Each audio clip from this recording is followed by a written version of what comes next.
What's up, everybody? This is Chronicles of a Chef. I'm Scott Hamilton. Welcome back to my Cooking Fundamentals series, the series where I break down methods of how to cook things rather than focusing on the recipe. And today, we're talking sandwiches. Oh yeah, Panini style, cheesesteak sandwiches, even cold cut sandwiches. We're covering it all. I love sandwiches, and they can be super simple and wildly complex. The options of what we can put on a sandwich are absolutely endless. We're talking all sorts of condiments to meats, veggies, just about anything is fair game. Either way, we're talking sandwiches today, so let's get cooking.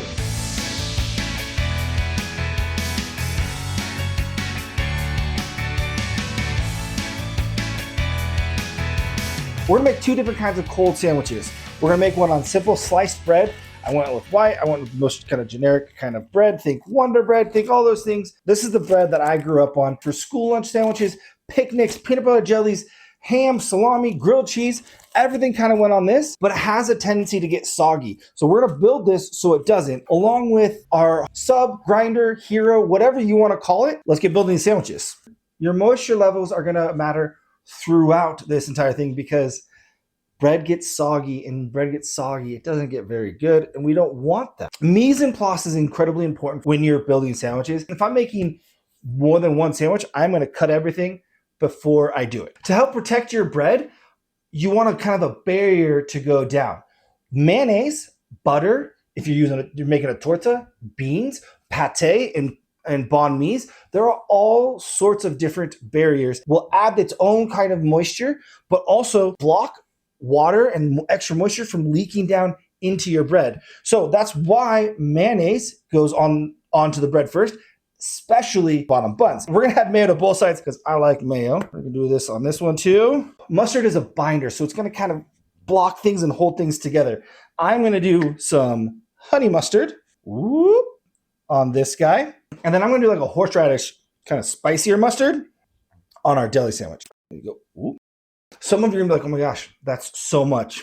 I know, but we're making a delicious sandwich and we're not worrying about any other things other than prime flavor. So we're gonna give these a good spread. Now, when it comes to building our sandwiches, you wanna put cheese down first. Liquid has a really hard time getting through cheese. So you want the cheese on the bottom to help prevent any of the liquid from getting through. I have an assortment of cheeses here. So we're gonna do a little Munster on this guy. And then I am gonna do some cheddar and I'm gonna do a little pepper jack because it's delicious. And so why not? Now, I cut mine into triangles. You can cut them into squares. You can do whatever. They like triangles, kind of fun and pretty, and you get a little bit of overhang, but you still get a good amount of coverage. Part of it is, was there enough cheese to taste delicious? The other part is, do I have good coverage of this entire base of the sandwich so that I know my bread is going to be protected? We've got some salami that we're going to throw down here. Oh yeah. And we're going to do the same meats on both of these just as see what's kind of going on with life, you know? And then I bought, just to make my life simple, I have some turkey and ham, and I did one of those like sub packages that had everything ready to go. So you could technically just go bloop, put it down. We're not going to do that because I already have the salami. We're going to go ahead and fold this guy in half, drop him in, fold this guy in half, drop him there. We're going to fold this guy in half, throw him over here, him in half, throw him over here. Then we're going to do the same thing with this. You can just leave these flat and just go right on top. You know what? We'll do that. We'll do folded over here, and then we're going to lay these guys flat right on top of each other. There we go. Real nice and thick, looking delicious. A good ratio of bread to everything else. You want everything to be about 25% bread, and then the rest, all of your delicious fun, that whatever you want to do. All right, we've got our meat down. Now we can start kind of building whatever flavors you want. And as you look at all of the different options that we have, you got to be thinking about what's the liquid ratios and all that kind of stuff. So I love bell peppers. So I'm going to throw some bell peppers on. And bell peppers have less liquid that's going to kind of leak out and fall out everywhere. I'm going to go here. Oh yeah. I'm also going to do some shaved shallots, and I'm going to put these down here again. They don't have a crazy amount of liquid that's just going to be like leaking out. So this is, again, we're building all of the things so that way all the wet is on top and it will leak down. And our barrier here is going to stop it from getting into our bread. We'll throw some yellow onion on this guy. Whatever onion's your favorite. But on these sandwiches and everything, you want them shaved nice and thin. So that way one, you can have good coverage, but two, then it's not overpowering. You want to be able to have a bite into it and have a good balance of everything that's going on. We're going to go ahead and we're going to hit our sub with a whole thing of romaine. Now, you want to smash it like I do here so that it breaks. And now once it's all smashed, you get that crunch of the rib, all that deliciousness. But now that it's smashed and kind of broken and everything, you're going to be able to have things lay on it and not have it topsy-turvy and everything falling apart. So we're gonna go ahead and throw this guy down. Now we have this extra good barrier here to catch, again, any of the liquids, like say liquid from a tomato. And I'm not a huge tomato fan, so we're only gonna put tomato in one. Next, we've got some dill pickles. We're gonna throw in here. Here's our massive deli roll sandwich. We're gonna smash it all in here, get it nice and covered. There we go. Look at that. It is nice and full. We got things falling out. That's beautiful.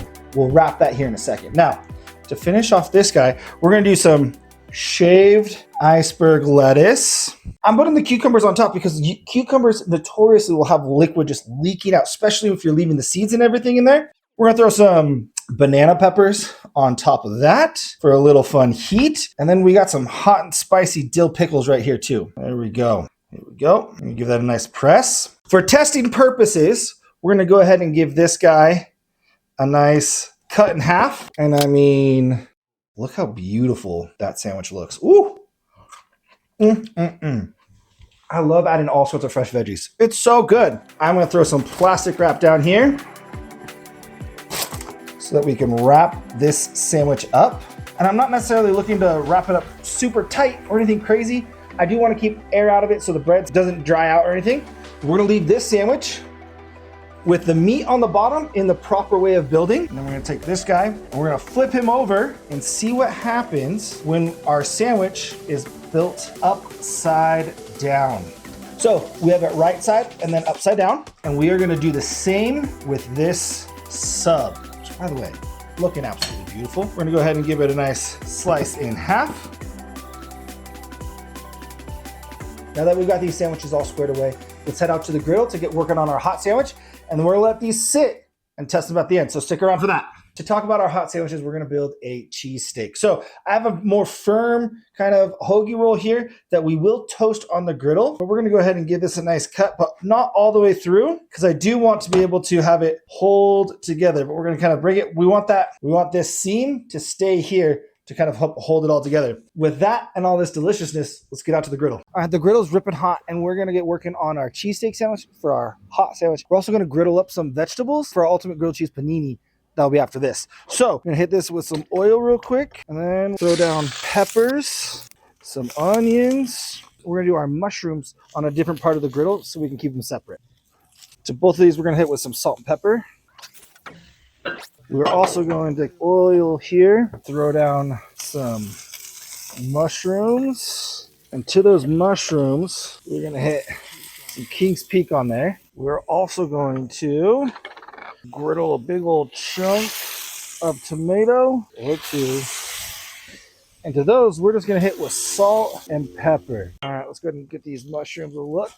Looking pretty good. I'm gonna hit this side with some salt and pepper. Peppers and onions are looking absolutely delightful. When you're choosing bread for a hot sandwich, specifically more in like the cheesesteaks and all those kinds of things, you want something that has a little bit harder of a crunch on the outside, similar to like a banh mi, French dips, all those kind of sandwiches. They have a harder crust so that they can hold the hot liquid and hot temperatures of everything, because everything's hot in here. It's going to steam and it's going to start softening and moisten up the bread.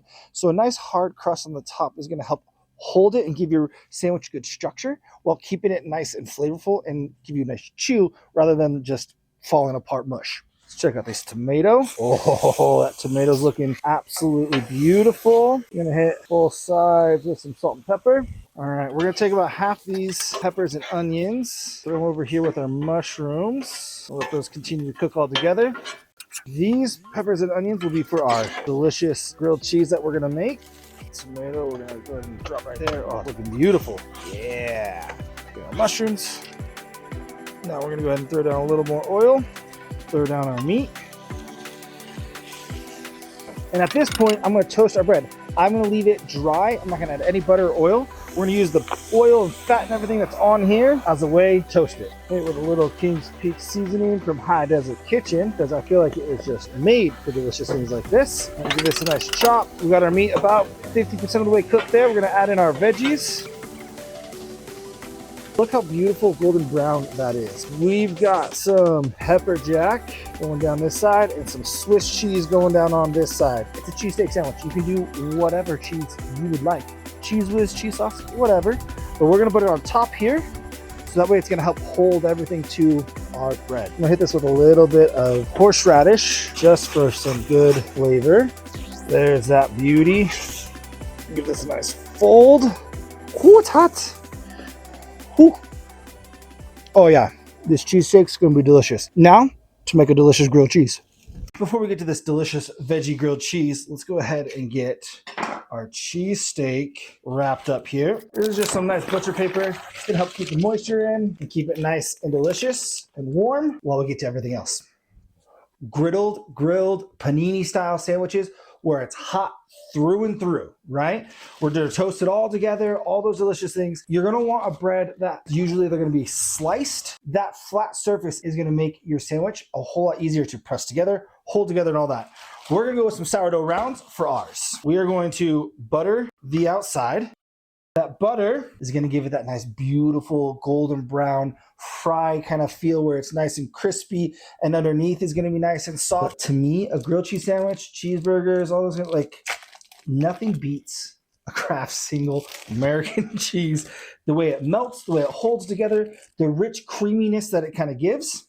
So sorry, I'm not sorry. We are gonna go with this. Now, does this mean you have to do this? No, there are all sorts of beautiful, melty, delicious, amazing cheeses to put on it. American cheese being just leftover cheese from all the other production and then melted down. The chemistry of it is different. And that's why it holds together. That's why it gives you that melty, long pulling, but it sticks to kind of together and kind of turns into this like creamy, saucy kind of vibe, which means it's a great barrier for your bread to keep liquids out. So a juicy, wet, griddled tomato like so can go right on top, and it's going to be okay. That cheese is going to help keep all of that liquid out of the bread. On top of our tomato, we're going to go ahead and throw down some peppers and onions all cooked up. Oh yeah. And then I'm going to do the unthinkable.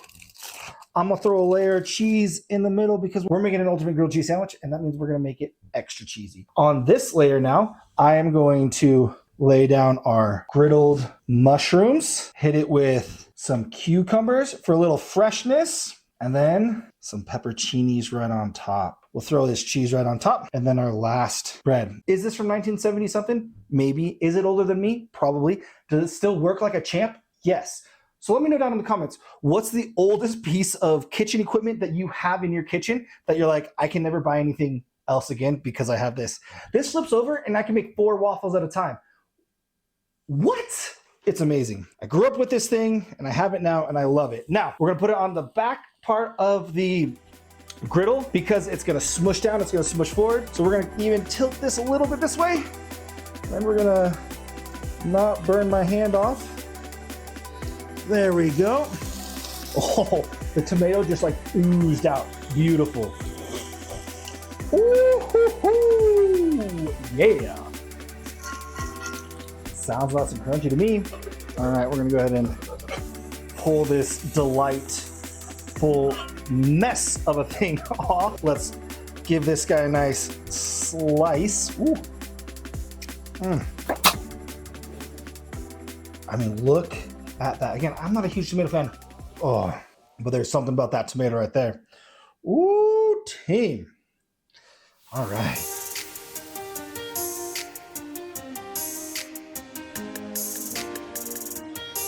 Let's dig in and see how these sandwiches are holding up and everything. I'm gonna start with the hottest sandwich and then move my way back to our cold. So first things first, this delightful deliciousness here. Oh my goodness.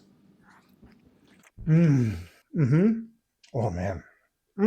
So you can see that we've got some good pressing here. The liquid's here. We've created that crust on the outside.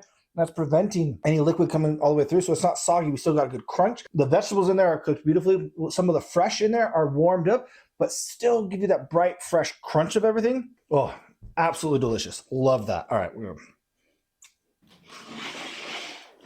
Our steak sandwich. Now, we've got it all nicely wrapped.